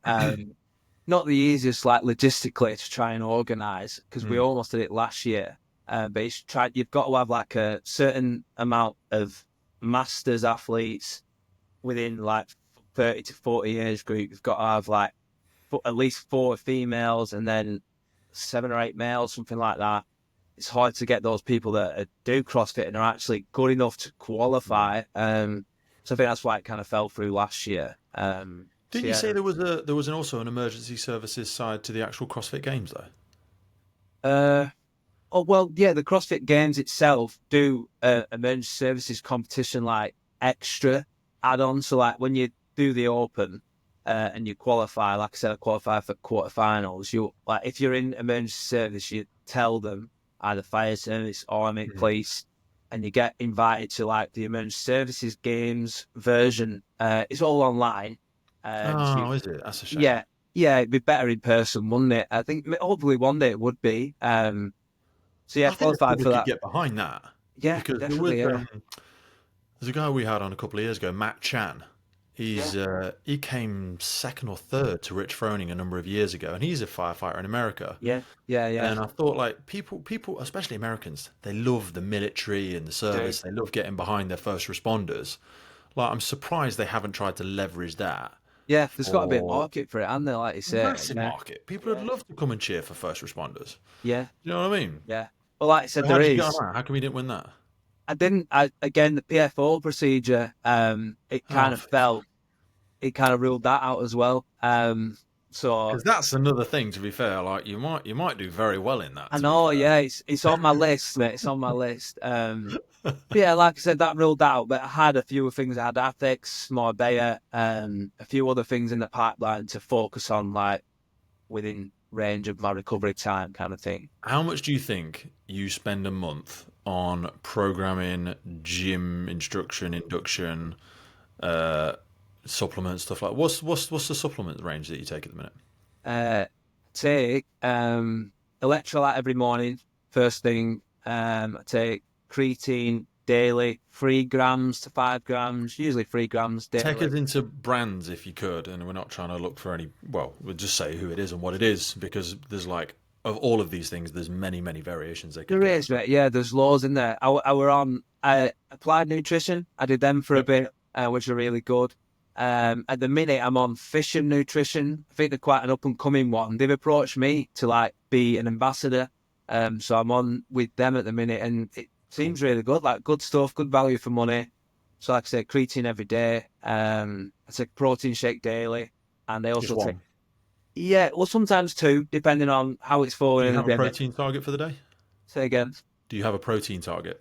I kind of go with is it double your pounding body weight? Is it? What's Yeah, the it should ratio? be 2 grams of protein per kilo of body weight. Yeah, I go for that. That's my target. And that's not just shakes. That's So like a what are you, shake. 95 kilos? No, 86. 86. Yeah, Lean, you're a lean. fucking little breed dog. So you're looking at 160, 170 grams of protein a day. You're probably Yeah. getting 40 grams in a protein shake. So what's making up the rest of the day? Because it's hard to hit the target. I think I actually It's, miss it a lot. yeah, yeah, it is, mate. So I have 2 or 3 eggs a day, like either poached on toast in the morning or scrambled egg at dinner. Um, Good protein source at meal time, like chicken breast or tuna or salmon, those types of things. Trying to get it in my food as well. Hmm. And like if I feel like I haven't had the meat source, that's where a second protein shake on an evening might come in. Hmm. Yeah, So we've got creatine, we've got electrolytes, you've protein. got standard meals. What else are you having? I have magnesium every night. Hmm. And that's just like to aid your sleep. It gets you in a deeper sleep. It aids recovery. And again, when you're training like quite intense, 6, 7 days a week, 7 times a week, Hmm. you need good recovery, good sleep. 7 to 8 hours sleep you need really, if you can. Yeah. Hard on shift, like we mentioned. Doesn't always I've really happen. been protecting my sleep in the last Yeah, year and a half. It really is a secret superpower. Like I have an alarm to go to bed now. yeah, yeah, Like yeah, I don't have an alarm to get up. Well, I sometimes have an alarm to get up if it's like working days or whatever. yeah. But when I'm at home, my alarm goes off at about 8 o'clock, and that Yeah. tells me in the next hour I should be preparing to go to bed and getting into bed. So stop being on the laptop, stop doing whatever I'm doing. Go and have. I use a sleep thing, Hibernate, which has got a Magnesium in it. variety of different things in it Yeah, as muscle. magnesium. Yeah. Um, and yeah, that's kind of my wind down because otherwise I could easily the old me could find myself still at the laptop at 1 a.m. and I'm like, oh, such a dick. Yeah, And yeah, then you're angry because you're yeah, not getting rest. yeah, yeah.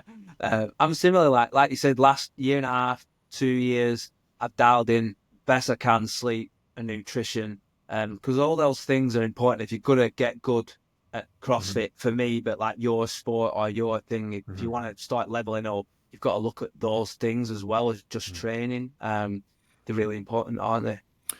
Hydration. Yeah. Oh, yeah. Of course. Yeah. I've never been great at that in the past, so I bought like a good liter bottle with like measurements. Uh, Nice. How so many of them you having a day? I have at least two of these a day, 2.5 amongst like my electrolyte, and then after my electrolyte, I have my Is that a blood litre thinning. jug? Yeah. Yeah. 1 liter. So I have 2.5 plus Plus another your half. shakes and coffee and whatever. So we're looking at about 3 litres a day. Yeah. Yeah. Yeah. Um, I think you need to have a little bit more than that. Everyone says that, and like I say, it is a struggle for me. Like, I measure it now, and I'm like, at least two, get two in a day. But I'm weeing I've all the got an old time. lady bladder, but you do need to just be used to Yeah, weeing every hour yeah, and a half. I'm, I'm, yeah. I'm I'm not starting to bothered. wake up in the night for a week now because I'm on more on Yeah, it. I'm that's like, the frustration. I've got to yeah, drink enough water early on in the day, otherwise I do. yeah, Like sometimes you down a pint before you go to bed. It's a stupid idea because then yeah. you are waking It up at 2 is. a.m. You to have know a you're wee. gonna wake up, don't you? It's just Yeah, stupid. yeah. Annoyingly. Um, what else? Oh, I've just started something called X Endurance. Have you heard of them? I Yes. saw them at High Rocks. They have a lactic acid buffer product. Ah, nice. Just Yeah, started taking that about 5 weeks ago, and I've yeah. been measuring my 10K time on the bike, which historically, if you get it under for our age, you're a bit younger than me. How old are you? 35. You're older than me. Similar. Oh, Similar. yeah, I Yeah, I think think we're your very birthday's. close, aren't we? We're in the same age group at the Why fire do I look stuff, so aren't much older than you? Jesus. we? Um, for our age group, if you can do it in 15 minutes, apparently you're an elite athlete. 10K. So that was Right. my target. Yeah. Yeah. What do you reckon you do a 10K biking? I honestly don't know. 15 minutes? I thought No, you were going to say nine or something. no, I But don't know, mate. I'll test no, it. mine was. It took me ages to get it under 15, and I've been taking this X Endurance product for about 5 weeks now. And I did a little post on it. 13 minutes and 23 seconds, I think I did it in. Nice. It's Nice. like a minute and a half because That's it's a lot, isn't a it? minute and a half over a marathon isn't really much, No, but a minute and a half over on 15 10K minutes bike. Yeah. is It's a lot. massive. Yeah. Massive. Yeah. I was Yeah. like, What's that? wow. What's it called? I'll have to look at that. X Endurance. I'll have a look at So I it. looked at it because Matt Adams was already following it, and I saw them at the High Rocks event because I imagine that's kind of their niche as well. To be Yeah. I honest, think they're that's like, where I've seen them actually. When you said it, like, I've seen that somewhere. It must yeah. I So don't, yeah. Yeah, I started using that, and then when I went to order it again, they sort of got in contact with me about the podcast. I think we're going to have them on for a chat Yeah. because I don't really know a lot about. I know the buzzwords when I say, "Oh, your lactic threshold" and blah blah blah. Yeah, do I really know what it means? No, it means my legs are on fire and I can't do anymore Yeah, because yeah, we all know it. Like you must think this all the time. It's probably a good question for you. Like, how do you pace yourself through a workout? Because sometimes I just go out way too fast. yeah, And then I always think of it like, the old like Nintendo Wii games or whatever, where you have to hit the button, hit the button, hit the button. But if you hit the button too fast, you burn out, don't you? And yeah, then like, and it slows right down. yeah, So you need to hit in that optimum so you stay below that so your body can keep processing everything yeah, quicker. And I think that's basically what they're trying. That's what the product does, yeah. from Just my fall on better. that. Yeah, fall off Yeah. it. Yeah. How do you sort of gauge yourself when you're going through these quick sprint 10, 15 minute workouts? That mate, yeah, it's a skill, isn't it? It's a skill in itself. And like I say, I'm 3-4 years into CrossFit now, so I've learned from mistakes. Like you said, burning out too soon. It is an element of trial and error, knowing your pace, and when, like, let's say in a 10-minute workout, for example, if I hit the button at 5 minutes, I won't make it to the end. I know if I can get to 8 minutes at like 90%, and then in my last 90 seconds, 2 minutes, I can push that button and Yes. that's when I can push that button. That's my time frame. Other Yeah, people's might be yeah, sooner, later. And it's doing those types of workouts, you learn where your time is, when to go now, go, and I can So maintain. when you get on a machine and you look at it, what pacings are you looking at? What pacings do you know you could do manageably? Because I'm Yeah, only like, just really learning this properly when people have been giving me rowing programs and stuff like that, and they're like, stick around this or stick around that. And yeah, sometimes when you're doing like when you're trying to build that, they make you do it really slow, and yeah, that's hard. They're like, oh, hold of this, and I'm like, fuck, I feel so it's slow. too easy. Yeah, Yeah. yeah. What do you think your pacings are when you get in on a skier or a bike erg, or what do you look for? Yeah, so ski erg is probably like per 500 meter. So I'm Yep. looking at holding around 130. I can maintain that for a while. Any faster than that, I'll see a decline after a few minutes. Do you know what I mean? But 130, 135, I can hold for a little while. Similar to the row, 135, 140, I can hold for 1,000 meters. Yeah. If I wanted to do 500, I can go faster, but like you said, it's a quicker fall off. And in CrossFit, it's kind of not just what you do. So I need to know the pace I can hold and then get off and do something else. I need to be able Yes. to jump on the gymnastic bar and do 10 muscle ups or Mhm. start cranking out wall balls. So I kind of need to, my pace is usually around the 130, 135 mark on ergs. Mhm. Bike, probably a bit slower. Assault bike, it's more RPM, so like 75, 80 RPM for me is like my constant, where I Mhm. can get off and start doing thrusters, say, or something. That's kind of what I pay attention to, because usually I need to be able to get off and keep moving. Do you know what I mean? I can't be Mhm. standing there feeling sorry for myself after. So the rest and recovery. We spoke a little bit around Yeah. sleep. Are you having one full day rest a week? Yes, I have usually Sunday off. Depending on shift, like we say, I Yeah. move my workout days around, but one day off a week. And I usually have one zone 2 day where it's 45 to 60 minute zone 2 bike or a swim. Um, but not always. Sometimes if my programming is like hectic and it's like a 2 hour session, I might split that in half, do that on my active recovery day to get it Mhm. all in. But yeah, standard week is 5 hard sessions, one zone 2 recovery session, day off. Okay. Yeah, and that's working for me at the minute. I'm going to be the typical person, shiny thing, and go straight away and look at this team training app because I'm kind of just Yeah, dicking about a little bit at the minute, suppose to be better. honest with you. Like, since I've got past all the comps that we were doing for the firefighter challenge stuff, I'm kind of Yeah, treading water, but I also I've not got any competitions lined up, so that cognitive freedom at the minute, yeah, kind of nice to be honest, because it is sometimes, isn't it? conversations we've had personally, I've got a lot of other rubbish going on in my life, stuff of my own creation, divorce stuff and work stuff and all this sort of stuff. Yeah, So I think it's important to be able to give yourself. How do you be kind to yourself? That's probably a good question because I feel like I'm not very kind to myself. yeah, yeah. You're probably worse at it than I am. I'm a bit more sure. Like I say, I feel like I've figured out the balance with work, sport, life, and I like going But for a that's what I was saying about like that yeah, workout pace. I think like your life workout pace is quite good. It doesn't. yeah, It looks like you are making constant progress, but you're not going to burn out. yeah, It looks yeah. manageable. Yeah, I think I've found the sweet spot for me. Might not be the Mm. same for everyone, but I feel like on the way I'm going, the trajectory is good, and kind of just hanging on with that is because it's working. No, it is because I feel like we romanticize addicts and people like me at sometimes, and we go, oh yeah, burn and midnight oil, blah blah blah. No one sees the backstage of this person's just mental torture, and when they end up setting fire to their life once every 6 months, Yeah, and you're like, oh, they don't put that bit out there, but that's usually what's happening, or they injure something, they snap something, or a relationship explodes, yeah, and you're like, yeah, don't do that. That doesn't have to be part of the narrative as much as we go, oh yeah, lone wolf, stoic, and you're like, no, dick, yeah, stupid. Don't yeah, do that.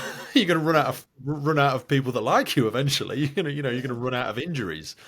Cats only have 9 lives. You can't do this every year. You can't have a big surgery every year. yeah, You're gonna, and I laugh about it, but it's a sincere thing that I worry about at times. Like I need to sort my shit out. I'm old enough and stupid enough to maybe learn a little bit, but yeah, that's why I think maybe it's a good thing for us to sort of close with. Actually, I try and have some guiding principles. So you got a couple of tattoos after your thing. Is there any like quotes that you feel help you, or you're a quote kind of guy? Are there any guiding principles that you kind of live your life by? yeah. Go on, I've got one. A few like we said, I'm more fatty. Acceptance, love of fate. And controlling the controllable. So like you can't always control what's happening, or external events, but you can control your attitude, your effort, your outlook, and that will help you deal with the external events. You know what I mean? So looking inward for answers and doing the best we can with the tools we've got, and you Mm, can navigate through those obstacles, those difficulties. And another one from like Marcus Aurelius is the obstacle is the way. mm, Like yeah, one.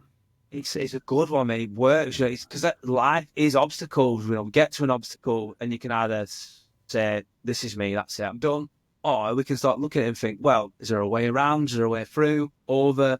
And like by doing that and getting through it, the next obstacle isn't as difficult because you've built some knowledge, some experience from getting through the last one. Do you know what I mean? And like I said before, remind yourself of what you've been through and what you've had the strength to endure. You get to the next thing in your life, the next difficult thing, and you've look back and I'm like, well, I did this last time, I did that, and it worked, so I'm going to do this again. Or you kind of level up each time.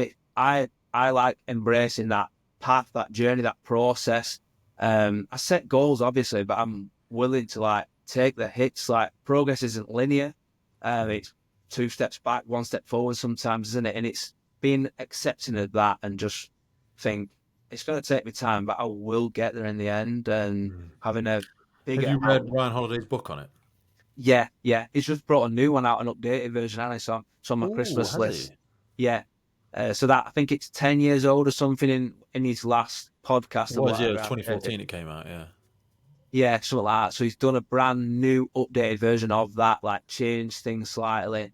So it's on my Christmas list.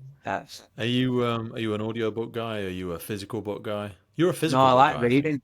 Yeah, I Yeah, am. you do, Yeah, don't you? like we said, shut off time. Usually 9:30, 10 o'clock. Telly off, phones off. Get my book out for half an hour. Read some sort of self improvement book, and then get my head down. It's kind of my routine. I like doing it. What's on your recommended reading list? What would you advise someone if you were trying to sell them on the idea of go and read something? I'll grab my phone and I'll see what's on mine. But Yeah. what ones have you enjoyed lately? All them stoic ones, like the obstacle is the way. And they're all Ryan Holiday. To be fair, I'm a little bit obsessed.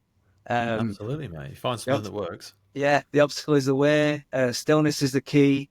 Yeah. Courage is calling, and ego is the enemy. They're all like great self-help books, like addressing weaknesses, not ignoring them, Mm, and like they've helped me through difficult times, and give me like that extra edge and motivation to improve. Definitely, mm. any of those, brilliant. I think one of Ryan's first ones was the Meditations of Marcus Aurelius, and he did a lot of his Yeah, work off the back of that. But Stoicism is fantastic. I think I Yeah, heard him best describe it as it's the difference between position and disposition. So position is where you are in life, which you can't do a great deal about. Like, you going through your injury, your surgery, me going through the challenges. Your position is what it is, yeah, but your disposition is how you feel about the thing. And disposition is within your control. It's the adage of the silver lining. It's the obstacle is the way. It's the looking for the stepping stone rather than the barrier that you can't get over. It's your interpretation of it, which I think is a really, really useful. A counselor said it to me, and again, there's so many ways to reinterpret this. But they said, "How could this be brilliant?" And I was telling them about something that was going horribly wrong in my life, and they was like, how could this be brilliant? And forcing yourself to find that element in it, and you've got to be ready to hear that, yeah, because if you've just in the thralls of that depression, you've only just been told about it, then nobody really would be very receptive to that high five American-y. yeah, What's the best part of this, yeah, Zach? And you're like, you go fuck yourself. That's yeah, what it is. How yeah, about how about no? How about I'd rather shit in my hands and clap than have to endure another minute of this. Um, but when you feel like someone's ready, you can only have how long do you think you have a pity party for? I yeah, try and limit myself to one evening. Something goes really wrong, I let myself sit in that muddy puddle of shit for an evening, and then I'm like, no, no more. You can't just catastrophize and blame the world for the next. Some people carry that around with them all day, every day, and just like can't wait to tell the world about how unfair everyone yeah, is on them. How long do you sort of wallow in stuff? yeah. Tough one, mate. Yeah, like similar to yourself, probably like an hour, 2 hours for the more minuscule stuff. Yeah. But I've had the luxury of going through something really hard, Mm, horrible, and that period was like a week of tears of why me, you know, life shit, yeah. blah blah blah, all that stuff. And then after a week, I was like, no, I'm gonna fix this. I'm gonna do something about it. And now, because of that, anything else, my perception has Yeah. changed. I'm more chill, more relaxed. Like that can't touch me anymore because I've been through this, mate. This is so You've much got a bigger worse. spectrum, haven't you? Like your Yes, spectrum of a bad day starts at I'm gonna die. yeah, You know what yeah, I mean? Literally, I've got these feelings of my arms aren't working, I can't talk, I'm about to die. So that yeah, is the worst day. yeah. So if as long as it doesn't get It's anywhere like, near that, mate, it's like a superpower. It's given me so much better outlook, and like even dealing with like the stress of competition. Like when I went to Marbella, there's a bit of pressure on myself, but I like the other part of it. We said like I'm free to run go. I want to win. I know my capabilities. I know I'm getting good at this stuff. But then the other part of it is 2 years ago, you might not have been able to do this again, mate. So it's yeah, that like getting me to the start line, just thinking I'm just lucky to be here. I'm yeah, buzzing. And then on the start line, then we'd release the beast and like now you can go, yeah, mate. yeah, yeah. Do And you know it's who I think's great at that? Who is the Royal Marine with the mustache sometimes who does CrossFit?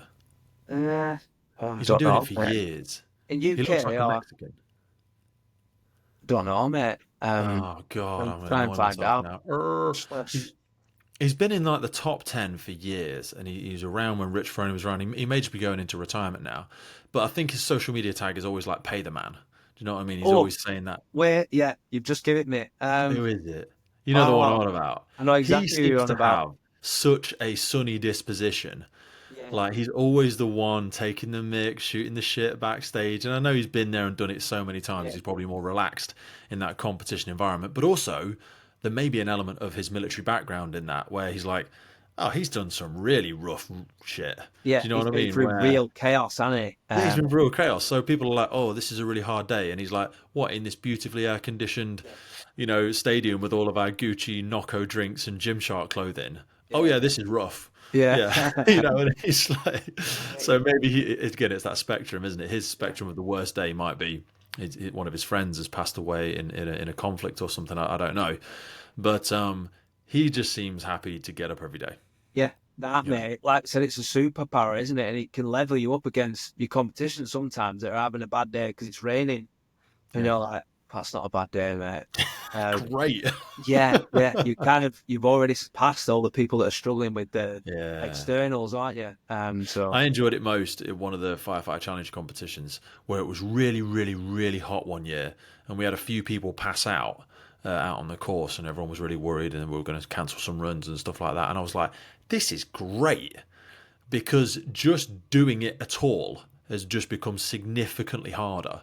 yeah, So people that can't do that bit, I had this when I was in the SSU Days Wins thing. Like there was some incredible athletes there, but most of them were used to exercising in the nice clothes in the nice CrossFit yeah, gym, not at 3 a.m. crawling around the sand, having eaten no food and had no sleep.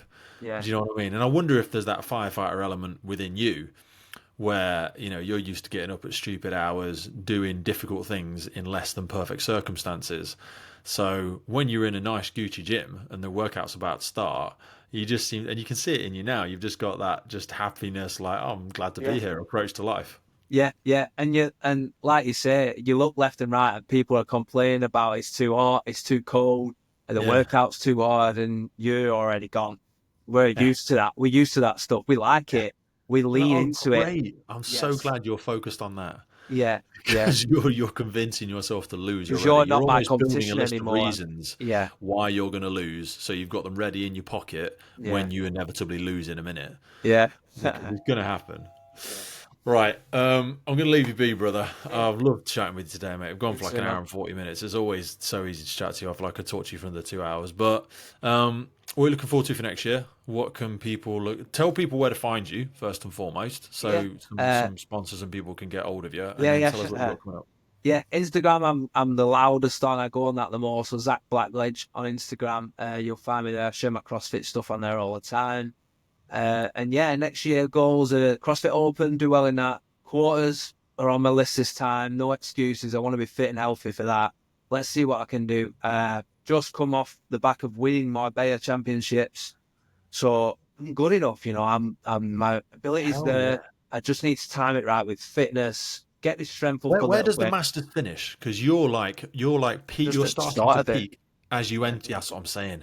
You're yeah, starting to peak as you're entering that Masters range now, aren't you? yeah. I've got 5 years in this category, and like I said, I've just entered Dude, it. This is my time to shine. set up for success, baby. We'll see. So like this year, maybe not. Next year, hopefully, CrossFit Games Masters, and that's my goal. Like I say, there's no like serious time scale on it. If it happens this year, great. If it doesn't, it's gonna be the year after. But it's happening within these 5 years. I'm gonna make it. I'll make it there. That's my plan. Consistent progress, mate. I love it. Yes. Well, I sincerely look forward to calendars aligning, and maybe me and a few other friends can come and support your wife and your kid, Yeah. and be there front row cheering you on. It'd be incredible because Be just amazing, to mate. Yeah. see you from where you've been, and just this relentless optimism, and finding the silver linings, and leaning into fate as you have done. It's just been incredible, mate. I think it's such a great example to people, and I love you so much, and I really appreciate your time today. Thanks, mate. Thanks so much. I've great speaking to you, pal. As always.